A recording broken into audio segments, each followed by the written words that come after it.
Coming up next on This Week in Torrance, getting to downtown LA on the Torrance Transit may get easier. We'll tell you how. Then the City Council agrees to bring back a tradition that will light up Torrance's sky on 4th of July. Plus, a local college president is honored for his 25 years of educational contributions. And while many are dreading the El Nino storms, one place in Torrance is looking forward to it. These stories and much more are just seconds away. Your local news starts right now.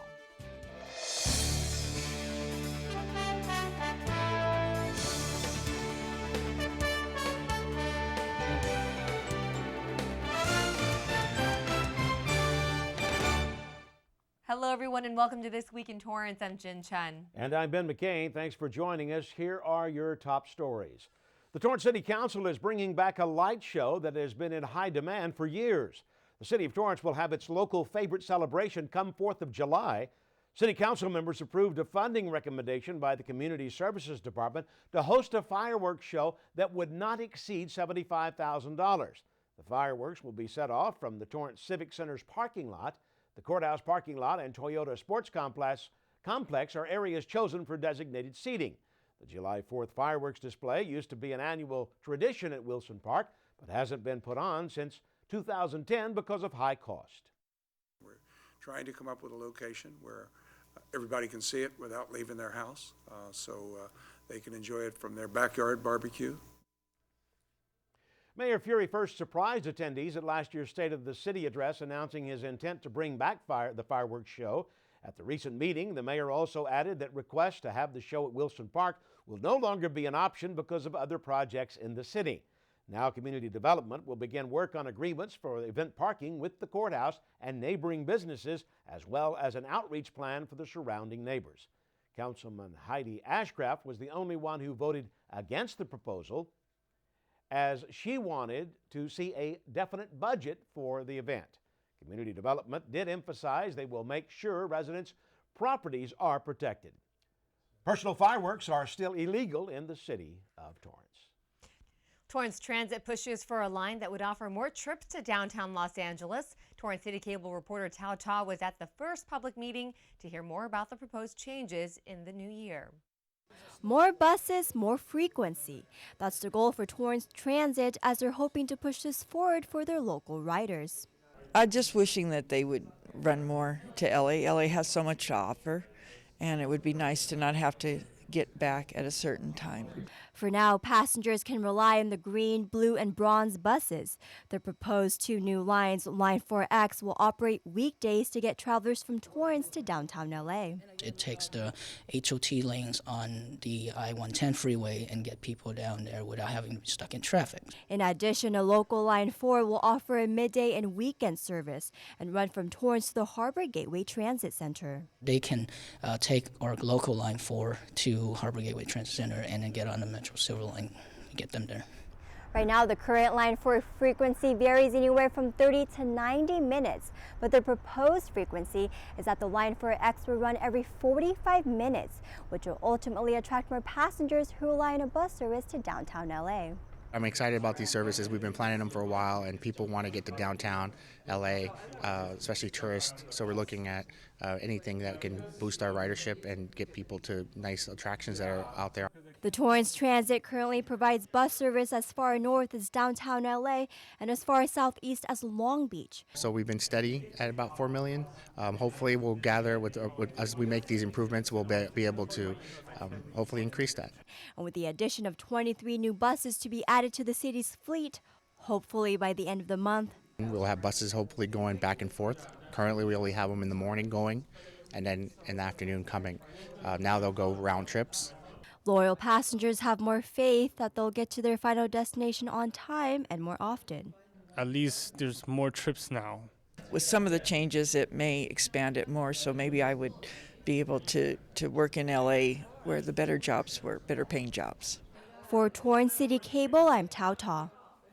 Thanks, Tao. The proposed plan would go into effect by the end of April. To learn more about the new bus times for the local line and express service, you can visit torranceca.gov, and to stay updated with the rest of the public hearings for the month, you can also visit their Facebook page at facebook.com/Torrance Transit. The City of Torrance is partnering together with LA County to combat homelessness.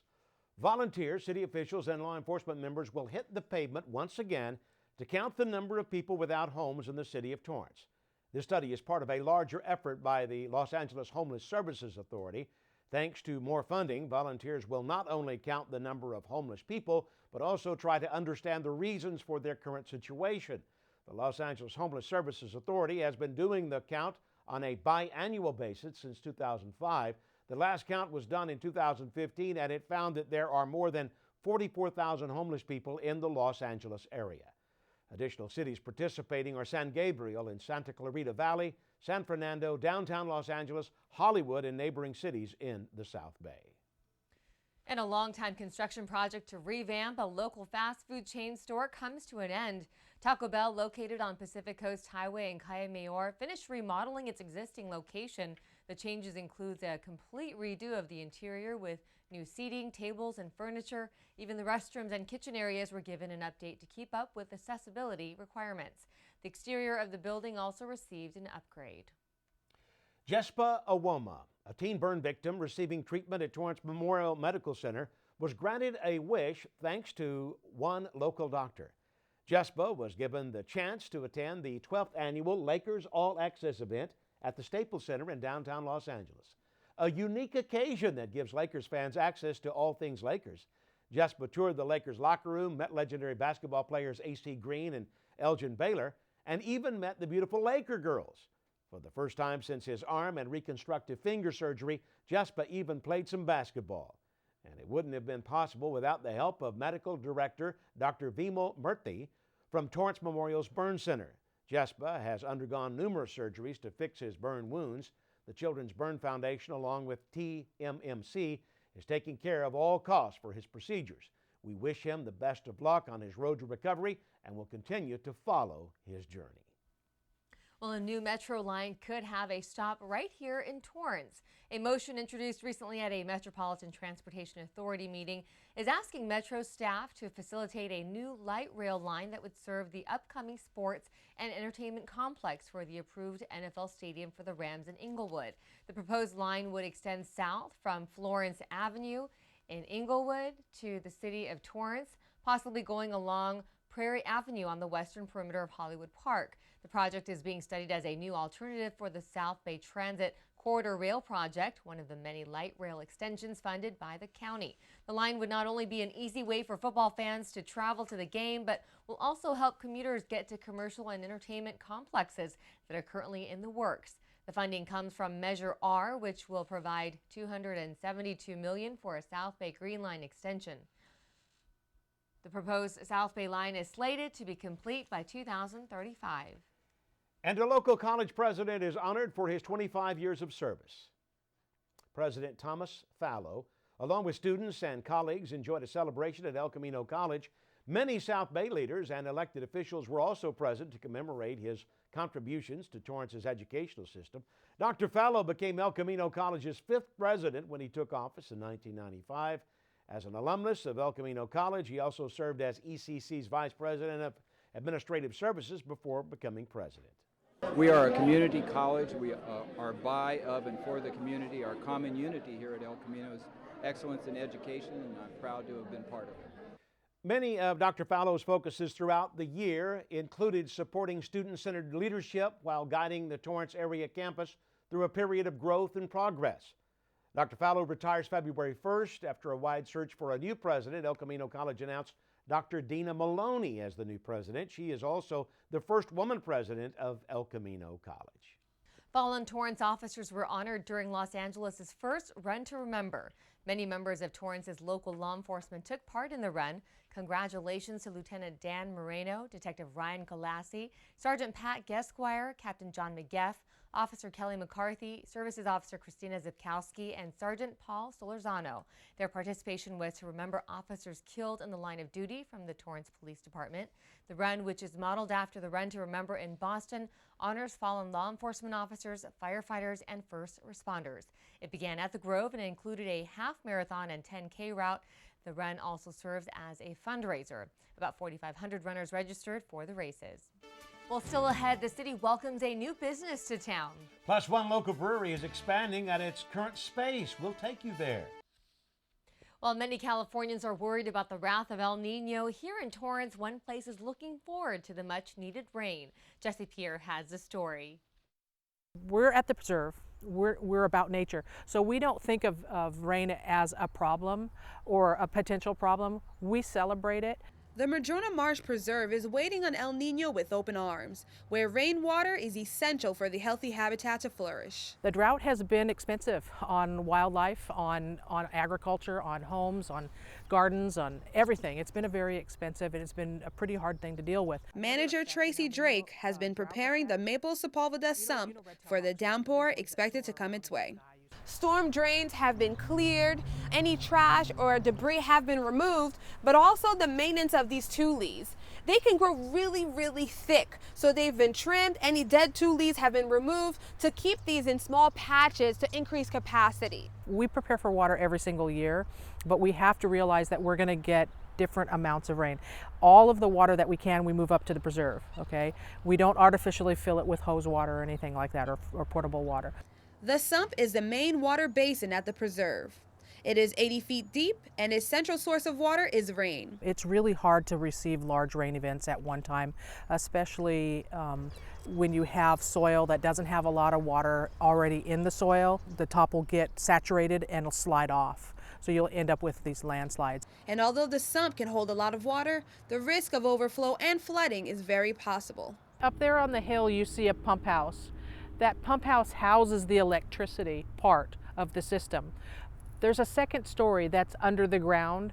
There's pipes. The pumps are digitally monitored back at the city yards and kick on when the water gets to a certain level.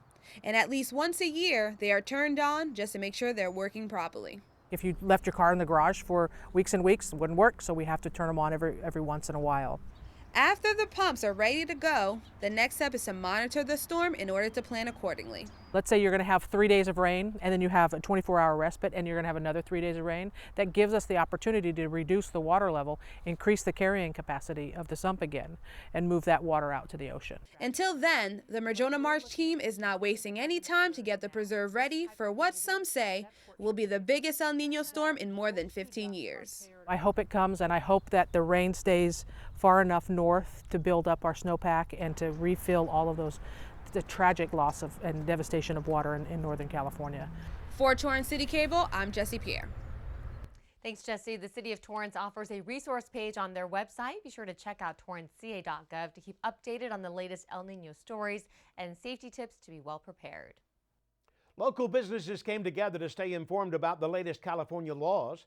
The Torrance Area Chamber of Commerce hosted its second annual California Labor Law Update to help businesses and members of the community know the regulations for California employment in 2016. The event featured a panel of labor law experts who provided insight and compliance strategies to keep people ahead of the game. A director of human resources from Pelican Products was also present.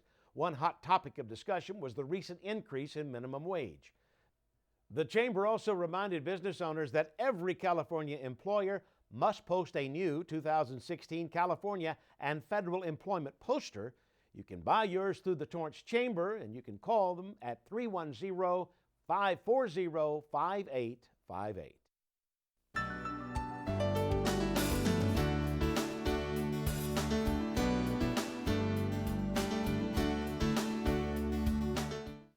A local brewery is taking steps to take their business to the next level. SMOG City Brewery is expanding and recently leased additional land on Del Amo Boulevard.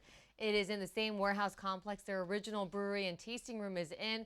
The location is also making sure their customers are left wanting more. They even recently changed their hours and days, now serving beer enthusiasts on Tuesdays from 3 to 10 p.m. And the list continues. SMOG City has collaborated on new brews with other breweries and released some new flavors. They will be rolling out their very popular bourbon barrel-aged Imperial Stout for the second time this year. They have bottled 3,000 of them and only have 650 left. The brewery is located on 1901 Del Amo Boulevard, Suite B. And the business boom continues in Torrance. City leaders came out to celebrate the grand opening of Liberty Tax Service located on Crenshaw and Sepulveda Boulevard. The location will have a health insurance expert on hand. The owner says Torrance is the perfect place for his business. It's a community that's vibrant, that's beautiful, and they support their businesses here. I really appreciate the fact that the city council members and Chamber of Commerce and the mayor took the time out of their day to support the local entrepreneurs in the community. I think anytime a small business moves into our community, that's good. It brings people, it brings jobs to our community.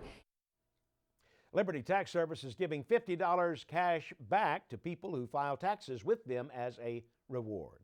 And get ready to shop until you drop. Del Amo Fashion Center welcomed 2 new stores to the Boulevard this week. Popular brands J. Crew and Madewell opened their doors for the first time recently. The new fashion options will fit right in with the center's state-of-the-art fashion wing, which celebrated a grand opening in October with the addition of a Nordstrom flagship store and 100 new stores. Director of Marketing and Business Development for the Del Amo Fashion Center, Lindsay Hermans, says Del Amo is excited to offer more options for a chic style at the Fashion Center. Madewell, known for its great jeans and wide range of pieces, opened its 3,000 square foot store. Madewell's sister store, J. Crew, also is now located on the main level of the fashion wing between the luxury court and Nordstrom. The J. Crew is about 5,500 square feet of retail space. The brand is known for its color blocking and pattern mixing and has clothes for everyone, including children. Del Amo officials say the women's clothing store Angle will open in May on the upper level of the new fashion wing. Well, still ahead, a Torrance company receives funding to help find a health treatment for a genetic disease. And a local program that can help you when a natural disaster hits. We'll have that and much more still ahead.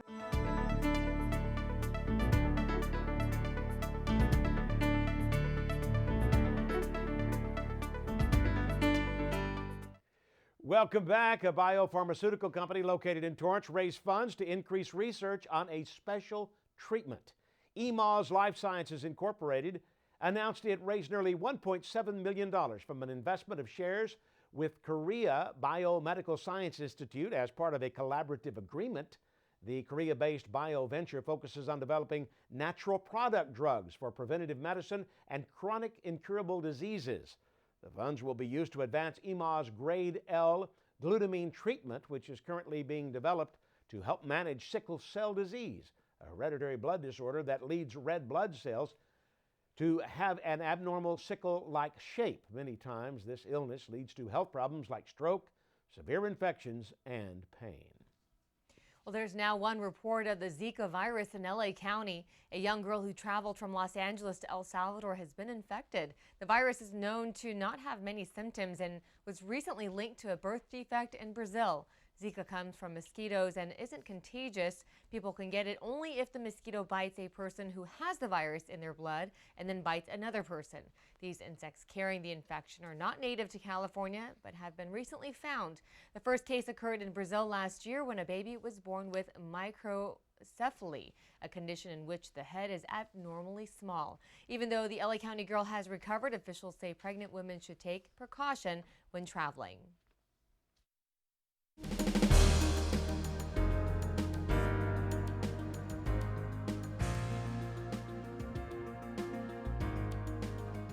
This El Nino is already breaking records and forecasters are predicting a lot of rain. We continue our El Nino team coverage with reporter Laura Fong, who shows us how Torrance's CERT program can help the community during a natural disaster. Our whole goal with CERT and just in general in the fire department with risk management is, hey, let's prepare for what we know is going to happen. Blaine Baker is an engineer for the Torrance Fire Department and the current coordinator for CERT, which stands for Community Emergency Response Team. It's a 3-day course that prepares people for natural disasters, and the class is topped off with a disaster drill. It's actually really good training. Through the course, we go over search and rescue, fire suppression, and basic medical training as well. Plus, the program helps people realize how much they need to do to get ready for a disaster. The feedback we get from most students is, wow, I didn't realize how unprepared I actually am for a disaster. The first CERT class was back in 1986, but because of funding, the program wasn't expanded. It wasn't until the following year when the Whittier quake hit that it became clear how important it is to train and prepare people for disasters. CERT came to Torrance in the late 1990s, and now nearly 1,000 people are trained. Tad Friedman helped launch the CERT program in Torrance. There isn't a lot of fluff in this course. We really teach you what we feel is, and what the federal government feels is very, very important to individuals and families and their surrounding neighbors following a disaster. You really can use this as a launching pad to better prepare for a disaster.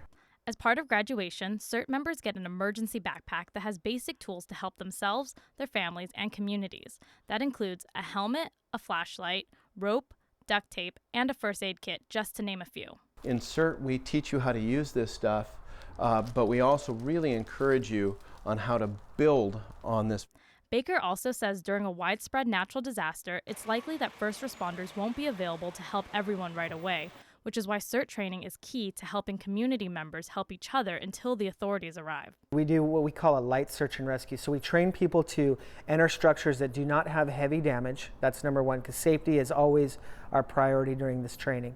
We try to teach the things that are the killers. So controlling major blood loss, shock, and trauma. Baker encourages anyone interested to sign up for the next CERT course, as the weekend training could make a huge impact when disaster strikes. I think most people that you talk to that have taken the class have not only felt more prepared afterwards and gained some skills, but also felt like they've been involved more with the city and more with the community in which they live. For Torrance CitiCABLE, I'm Laura Fong. Thanks, Laura. The next CERT course starts in March. To sign up, you can go to torranceca.gov. Well, before we go, we have a few events coming up that you won't want to miss. The Henderson Library will host its Craft Delight session on February 3rd starting at noon. Adults can come by to share ideas and spend time with other crafters. The program is free. The library is located on 4805 Emerald Street. And mark this one on your calendar. West High School will be hosting an e-waste recycling event on Saturday, February 13th from 9 a.m. to 3 p.m. in the school's parking lot located on 20401 Victor Street. It gives the community a chance to recycle their electronic waste safely and responsibly. You can bring in everything from phones, computers, TVs, and household items. And before we go, we have a sneak peek at the latest sports desk with Colin Boom Sauce Kushner. That's right, Colin. What do you have for us? Thanks, Jin and Ben. Welcome to Boom Sauce Land, everybody. It's another jam-packed week here on the sports desk. One North High wrestler has been killing it on the mat this year, but that's not the only place he's been having success. Plus, Tata Boys basketball looks to keep rolling in the remodeled gym. I'll get you the highlights and more from their home opener against that team from up north. Tune in at 4 and 9:30 p.m. right here on CitiCABLE. Boom Sauce! Jin and Ben, back to you. Thanks, Colin. Well, many enjoyed the sweet tunes by a local group at the Torrance Salvation Army recently.